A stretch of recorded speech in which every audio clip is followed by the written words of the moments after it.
Welcome to the first quarterfinals match in the Trash Bowl.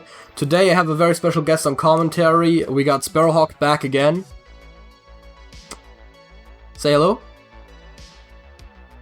Are you there? Okay, we haven't had some connection issues, and it seems like that might be the case once again, which is kind of unfortunate. I'm sure it'll make himself known once he gets back in the call. Pimpkarp is asking if he's going to replace Alex on TrashcanTV if he's going to win the match. That is naturally not going to be the case. I'm going to start spectating the game now, and yeah, right, of course, as we're starting, we're having connection issues, and we're getting into the first game here. Alex is currently on his pure Paladin, Pimpkarp on his Zoo Warlock, and Pimpkarp is also bringing Aggro Demon Hunter and Stealth Rogue. All of those are TrashcanTV budget decks. And Alex is also bringing a Bomb Boy and a Face Hunter. Those are not budget decks. And let's see, Pimpkarp, Sparrowhawk, are you back? I am back, yes. Yes! So yeah, we have Sparrowhawk in the call here sometimes. And this recording is once again plagued by all sorts of technical difficulties, as it seems like it must for an opening match or something. So, what is your opinion on this matchup? Of course, the main talking point here. And you're cutting out again. Great, this is working perfectly. Pimpkarp has the option to soul shield here, and he does. Makes sense, you don't want to allow the Paladin to stick any minions, and I'm sure we're going to get to hear Sparrow's opinion once he is back. McGurgle meanwhile coming up from Alex, and I'm pretty sure what he was going to say is that the main point, of course, is that Pimpkarp is playing all the budget decks. Taps, so far probably not the way to deal with a Murger, but you can still hit the Voidwalker in if you feel like it, making potential future trades a little bit worse for Alex. I don't see a strong argument for not popping the Divine Shield, the 1 point of damage. Oh, I'm back again. Yes, the Pimpkarp's budget lineups, the Trashcan decks. Interesting to see someone choose to bring them, and hope to see him do well. But of course, he's immediately facing Alex in the second round here. Two big names, the host, of course, and the inaugural champ, Pimpkarp himself, in his non-usual server. Yeah, and of course he has already been eliminated in his usual server on the Americas side. So that's also an interesting storyline here. Can he win on both sides? Well, no, he can't apparently, because he's already, as I said, he's already been eliminated on Americas, but he can. Oh, you mean Europe champ separately? Yeah. I mean, that would be something. First ever double champion. This is a pretty powerful start by Alex, though, with the Arena Braggart. Yeah, the Braggart being a very big tool here, and even though the Murger is eliminated, the stats remain on the board due to that. And Pimpkarp doesn't really have the answers right now. That's a really clunky hand. Abyss is very interesting for Alex. Meanwhile, yes, exactly. A very clunky hand for Pimpkarp. Yeah, just play that to Libram. Don't need to use the coin yet. Exactly. And also, notably, that Pupil is getting very low in mana cost already. Oh, that's GG there. There's no coming back from that. No freeze effects, no silence effects. 12 damage each turn. Yeah, the only thing that Pimpkarp can do right now is deal with the Braggart and just hope to find an answer later, but that's... I know this deck, if there's one thing it struggles against, it's these sorts of individual huge minions. You can't really do a lot about it. Oh, there is the one answer about it, though, but not this turn. Forgot about that card. He's going to need to tap and then play that next turn. Unless he can draw a Soul Fragment. I was about to say, unless he draws a Fragment here. we're gonna see the Soulfire here, hopefully not discarding the Brittlebone, and it's not it. Yeah, that's why we included the Brittlebone Destroyer in there, for that exact purpose, of course. He can't buff it up anymore because he can't go face. Well, he could go face first and then buff it, but I think at that point you'd rather spread it around, play the Pupil, coin out the Blessing maybe. Yeah, I think I like that. So, lots of options for Alex. I think hitting the face right now is kind of given, no matter what his follow-up play is gonna be. And yeah, that's plays the Pupil, coins out the Blessing like I said. And now he has two 12 attack minions. And that Brittlebone can only kill one. And, ooh, he has to tap to activate it, so he's gonna go under 12. Well, he can also play Flame Imp, but same idea, he's gonna go under the 12 attack that is on the board. Choosing to destroy the taunt, but he's still got the Abyss right there. Yeah, and it's one of those situations, he could have lived a turn if he didn't have to take damage to kill the Pupil, but that wasn't in the cards here, and it seems like Alex is gonna go 1-0. It's a terrible matchup for the Zoo Warlock there, because he only has the Brittlebone Destroyer to deal with those big minions. Yeah, that is true. And he needs to go a bit faster. He had a really clunky hand to start with. And Alex also told me before the match started that he thinks that the Warlock is the weakness in Pimpkarp's lineup, so he's definitely exploiting that so far, and Alex now has to play Face Hunter or his Bomb Warrior that he really likes, whereas Pimpkarp still has all of his decks available to him.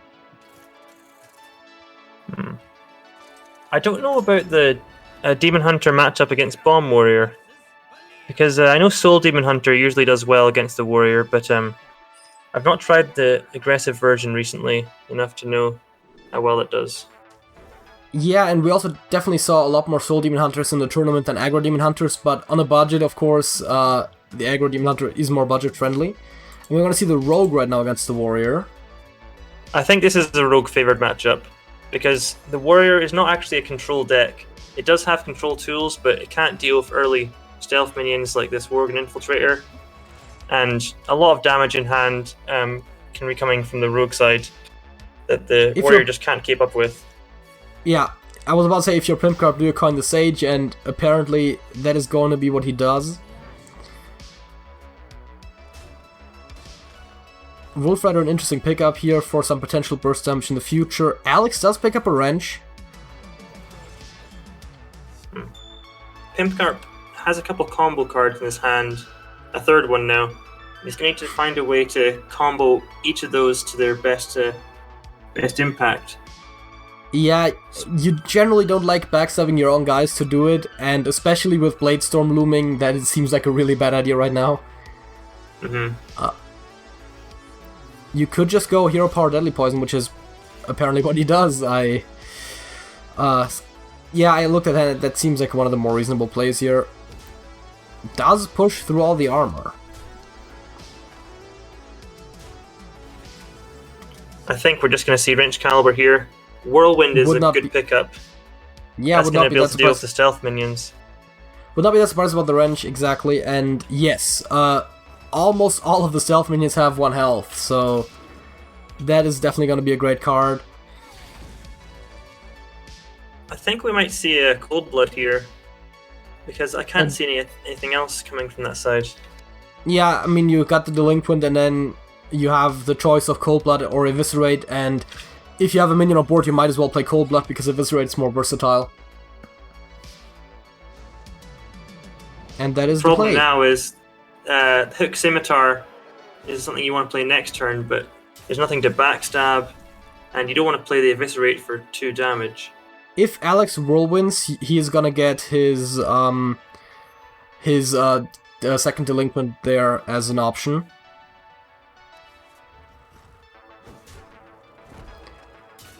And it sure seems like an appealing option with all of that attack on the board. Yep, that's what Alex does. And there's the combo piece.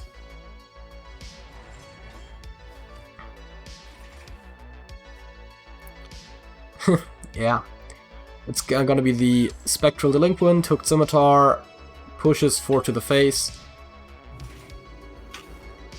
Oh, of course, he's the stealth minion to combo with that. Forgot that was going to die. Well, we could have expected it. Alex wasn't really looking to take the 9 damage there. Quartermaster coming down now. Let's see what lackey he gets. Oh, Ethereal could give him a lot of things. I think he's still wanting some armor gain. He's going to go for shield block. Yeah, I mean, that's definitely fair enough, but down the line, this could be one of the things that can pull a game around potentially. Especially since pimpkarp is dominant so far, draws a bomb, not really the hugest concern right now. Oh, that's and a good pickup. 2 Ash Tongue Slayers there. That is 4, 7, 11. Evis 13, makes that 17. 15. He's 4 off still, but he's got the Wolf Rider next turn. I think he's going to hold back the Eviscerates to surprise damage. Yeah, I'm definitely always in favor of that. I don't want to give away all of your cards. Now, Alex, of course, can clear and gain some armor on top, so the 8 points of Blade damage. Storm, you bump into the 3-1 first? Yeah, that's what I was thinking. Yeah, exactly. That's what I was thinking as well. And then Quartermaster is still a little bit of extra armor. Hero Power does it too, but yeah, and would have of course liked to see a Titanic here. I think Alex would have, Yeah. but Upgrade is an interesting choice. I'd go Boom Or- Squad. That's the thing, right? Upgrade is very central to his deck strategy, but Boom Squad might be better right now. You can get taunts with Boom Squad. Upgrade, you can draw it from the weapon from Corsair Cache, but that's just a bit too slow right now. I think you need immediate minion impact. Yeah, and that I believe means that pimpkarp is now exactly the 3 armor points from the Quartermaster short of being able to kill Alex. So I think he's going to realize that 3-1 needs to die this turn, and the only way he can do that is to play the... Yeah, Bladestorm, Baroth, there's a couple ways to deal with it, but the Bladestorm seems to be the best one. Picks up the Boom Squad here. Is Deathwing ever the pick? Probably not. Ethereal Lackey for a spell makes a lot more sense. Gets another Bladestorm for good measure. I think if you weren't going to play it before, you're definitely playing it now. Then again, you were going to play it before because you don't want to be at 3 health. And even then leaves him with the option to armor up, getting him back to 8, with his opponent only being able to push 4 that we know of and 1 that Alex knows of. Though with the Rook you can always expect picks it the commencement. He's definitely thinking about it. What he got a commencement from the... Yes. He could have picked up a second Bladestorm, but he chose to go with the commencement. And got the armor in, so is now at 8 health. And this is the point where the rogue just needs to find cards. Sinister Strike is Ooh, something. one-off. It's one off. He's not got any secret passages in that deck, because it's a budget deck. Yeah, but especially after the nerfs, it just didn't seem valuable enough to include in the budget deck.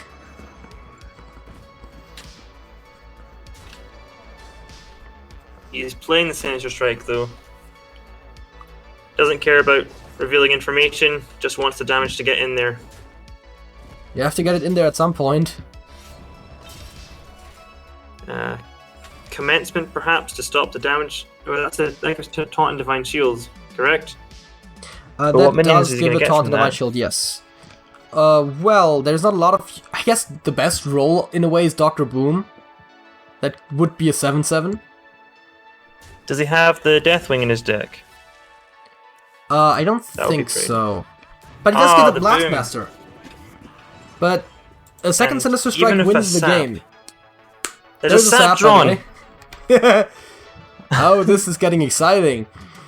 I don't think you sap that. I think you'd hold the sap for damage next turn. Oh, you still shouldn't just sap it. Oh no, Oh, he he does needs the damage to get in now. Makes sense. Get to push that extra point of damage. because he needs to Dagger and Sinister Strike, I guess, to win next turn. What does he have in his deck still? He has... No strikes. He has 1 Plague for an extra point of damage. He only has 1 Sinister Strike, so that's not gonna be it. The Scorpion won't be enough because the armor will go out of range. Yeah, Pick Scimitar. 1 more. 1 more Scimitar and 1 more Evis, I think. I think he only played 1 so far, didn't he? Yes. How many bombs are in the deck right now? He's drawn 1, and there should be 2 more shuffled. So now there's 3 bombs, I believe. That's a good point. There's gonna be... Oh, Alex Swords and Boards his own Quartermaster for some extra armor. Oh, if I saw that correctly. If he was thinking about backstab, I think he would have gone for the 4-2, which would have been the... Oh, that's so close. Which we see now is actually a problem, because he can get that Hook Scimitar comboed. But it's still not going to be enough, and without that Sword and Board, Alex would have lost. Now, of course, as he said, he could have played it a little bit better, but that just turned the game around. I mean, I would not expect him to Sword and Board his 4-2. That was going a bit above and beyond there. You can't put your opponent on exactly backstab there. Yeah, but then again, we've seen people pull some really crazy plays. I think I remember one player managing to use Flick Skyshift to actually deal with 3 or 4 Shields of Galakrond at one time in the last tournament. Oh, he's choosing not to upgrade. I think... What's his decision here? Is he gonna coerce a Boombot?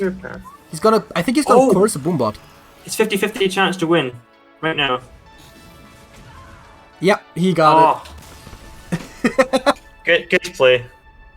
That's something. It's a bit risky, but yeah, I mean, take the win when you can, right? And Alex now only having the Face Hunter left to play. Now, he said before, he's not as comfortable with a deck as he would want to be for a tournament, but it is a very good deck as well. What's our first matchup we're going to see here? Pimpkarp's going for the Demon Hunter. We've not seen it yet. We've seen the Warlock, we've seen the Rogue, but Demon Hunter is the third deck. It might be the most aggressive out of the bunch. I agree with that. And he's got a good opener, 2 1-drops. Yeah, and I think he might keep the Mana Burn as well. Yeah, I was about to say, Mana Burn could become very important in this matchup. You know, there's a lot of turns in the early game for Face Hunter where 2 mana more or less make a huge difference. Ooh, Alex is a bit clunky though. Yeah, I think that Pimpkarp's got the better mulligan. It's going to be difficult to activate that Face Stalker, especially... Wait, he threw away the Twin Slice. I would have liked to see him keep that to deal with early minions. Yeah, I guess, yeah, there's a lot of Face Stalkers with 1 Slice and Hero Power, the Voracious Reader as well. There's definitely some plays that would be very useful, like that Face Stalker right there. And that's how he's going to activate it, he's just going to try to stick it for a turn. And it's going to be Mana Burn, Hero Power Face, trade the Battlefiend in, it seems. No. Or he's wait, played Mana Burn to stop the Hero Power coming down, and Alex only has 1 mana to work with. Very aggressive. Tour Guide would have been a crazy pickup for Alex right now, but not quite it, and Alex decides to take the trade on his end. Now Pimpkarp has the initiative, 2 1-drops and Hero Power. Yeah. Oh no, he's going 3 1-drops. Doesn't care about the Battlefiend, I suppose. I'm sorry, Battle Mage. Wrong one. And now Alex can Face Stalker Hero Power. And that is the play as well. Picks up out of his deck, let's see, a Pressure Plate, which is not the most worrying thing right now for Pimpkarp. Has the option to use the Slice to kill the Face Stalker. Of course, if he does that, he's gonna lose a minion. He can also just Hero Power the Face and then take the trade of the Divine Shield, which seems situationally maybe better. But he does seem to pick up the Slice here. Is more mana efficient that way as well. Triggers the Pressure Plate and it hits the Battlefiend! Out of all the things, that's the one you did not want to get hit. Alex picks up an initiate here. With the freezing trap and hero power, maybe, as a way to get the stats on the board. Now, of course, Orc Merchant is a good trade, as is the Slice. 2 kill commands in hand for the Hunter right now. Yeah, no beasts though. And it seems like he's trading the Orc Merchant in here now. It is going to be freezing trapped, which for the Orc Merchant might not be the worst thing. That's the card you want, bounce, isn't it? Yeah, for sure. Especially I mean, Glaive Bound maybe, but yeah. And I don't see Hunter being able to deal with that now. The freezing trap is gone. How can you deal with it? 4/2 Divine Shield. Double kill command kills it, and like some companions, but it's just not very efficient at all. Yeah, no, there's no good way to deal with it for sure. Did you just kill command the Orc Merchant so that he has to run the Divine Shield? To draw one in? card. He wants to draw that one card. Oof. Yeah, but now Slice kills the Taunt. Glaive Bound can kill the Reader if you're really greedy, or you can just go face if you want to be really aggressive. Yeah, you've got to kill the Voracious Reader. That's the only chance that the Hunter has of getting back in the game. And I guess now it has to be Dragonsbane Hero Power trying to kill the Glaive Bound? That's not what you want to see, but... That's the only play he's got. Yeah. Normally you like the Dragonsbane to go face, and it does in this case, but... Let's see. 10 points on the board. Hero Power, Glaive Bound is not quite it, even with he's not any risking with the Demon Companion. I mean, two out of 3 companions effectively deal 2, but yeah, just get rid of the Dragonsbane. And 12 health, normally a very dangerous total, but because one kill command was already played, there is no way for Alex to immediately kill him. And he doesn't actually have Unleash in his deck, so there was no reason to hold back on the wide board. And that brings us to 2 and 1, or I guess I should say 1 and 2. Pimpkarp slowly climbing back. He has 2 more attempts though, Alex has 2 more attempts though, having to beat either the Stealth Rogue or the Zoo Warlock. I think he's probably going to go for the Rogue again. Yeah. The Warlock is the most draw dependent. It can really spiral out of control, but if it doesn't draw the right cards, that could just be too slow, and Alex picks up the Toxic Reinforcements and the Demon Companion on the starting hand here.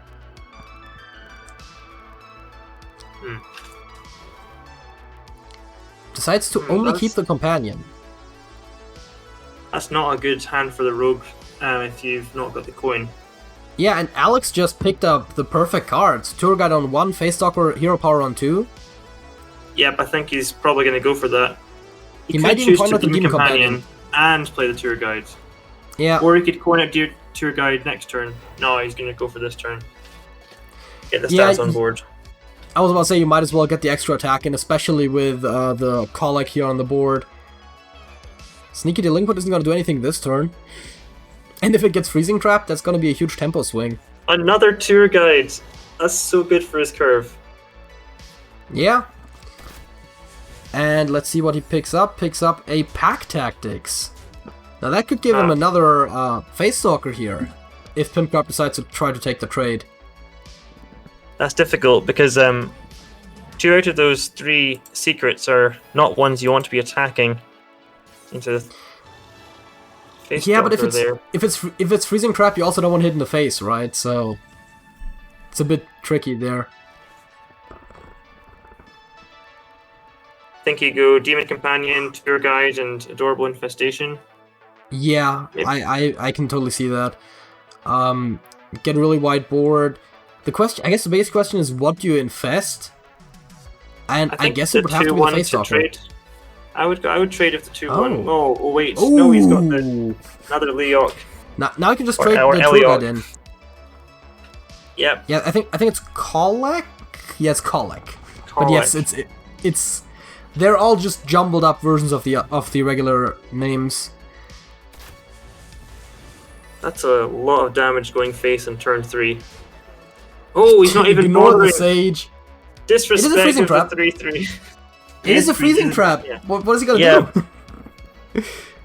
You found out what the secret was before. I mean, yeah, exactly. He found out what the secret was before attacking, and I mean, that is a smart way of playing this, of course. And not a lot of things for pimpkarp here. He definitely has the Evis to try to take care of the Face Stalker here, but maybe a Scorpid for one of the Leox, but none of that seems to be enough. With the 100 hero power always pressing down damage, plus the huge board that Alex currently has, that's not much of anything. Freezing trap triggers, and what can he even do here? That's what I was thinking. Those Kellogg's. Yeah, I guess like a sap Evis or something. Sap the Face Stalker, Evis one of the Kellogg's? Colics, whatever. I don't like sapping the 1-drop. Yeah, no, me neither, because you could just replay it for the same attack buff. I would have actually sapped the Face Stalker probably and killed the Colic. Because right now we have 7 plus 4 is 11 plus hero power is 13. That's lethal. Yeah, lethal. And had he killed the Colic, had he just flipped the sap and the Evis around, he would have had Alex would have had 4 less damage and would have thereby been, I think, 3 points short. So that was definitely an interesting choice from pimpkarp here. And Alex is gonna advance to the semifinals once again. Whereas pimpkarp, well played and definitely a valiant effort here, but not quite making it in the European bracket either this time around. One at least with one of the budget decks here. And any closing opinions, Sparrowhawk, now that you're back? This is what you'd expect the budget decks to do. They can definitely hold their own, and frankly, I'm surprised that pimpkarp managed to get one win out of that with this lineup. With all the strong decks showing elsewhere. So good showing from the budget decks. Not a tournament winning lineup, but definitely one which can get the job done. But well done, Alex. Another